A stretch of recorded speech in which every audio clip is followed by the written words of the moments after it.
who tells the story and who gets to control the story. And what I watch happening a lot is runs the show, the story is controlled for a while, and then it gets hijacked over, and it's someone else's story. The narrative. So it's kind of it's like the end of the spectrum of what you're both saying. The you people have the agency working really hard to grab it back. Listed. You've got the White House saying we need to get our stakeholder press. Urgency of agency. So you're running essentially like a kinetic war, a proxy war, spiritual, and an information war at the same time. Clusterfuck war. Think that the information attrition.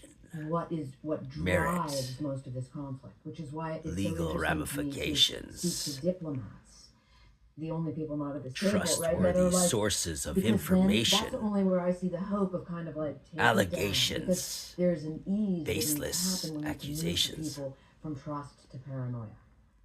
I love that you mentioned diplomacy and diplomats. So who's paranoid? Anyone? One of the things I've seen emerge in the last few years is this. Anyone ever been inside which is what the joint before? The post-Cold War conflicts, and now it was almost 30 years since I'd been to the diplomacy. Take the Iran-Israel war, the Vancouver war, as police headquarters. How much of that war was conducted via social on media? Main Street? This is now. So you have this public-facing diplomacy where you have. I think I'm having some PTSD. Leaders, their representatives, their proxies conveying messaging both to their enemies, to their allies, and to a there were some supposedly neutral audience, all through social media, right? So it is not so much the nuclear age, officers but the age of the algorithm. In my presence, how that amplifies diplomacy in a way that there never, was some ever existed.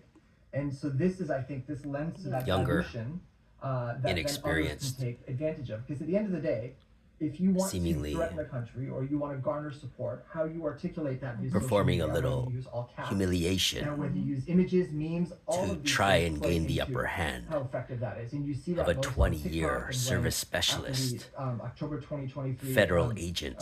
Hamas attacks against Israel. The information whether you want to acknowledge it or not, I'm an officer of specialized assessments.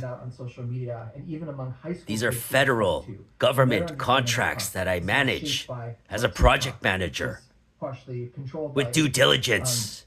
The Chinese government feeds them and chooses to. Having taken oaths and declarations yourselves, which might be helpful to what you're saying. Are you servicing the public I think the White House wanted that to just and holding the highest standards of excellence and not taking advantage of your abuse of power and authority so far as anti-Asian racism or indiscriminate behavior? And that probably made the White House deeply upset. Making me deeply upset at the status of our broken system.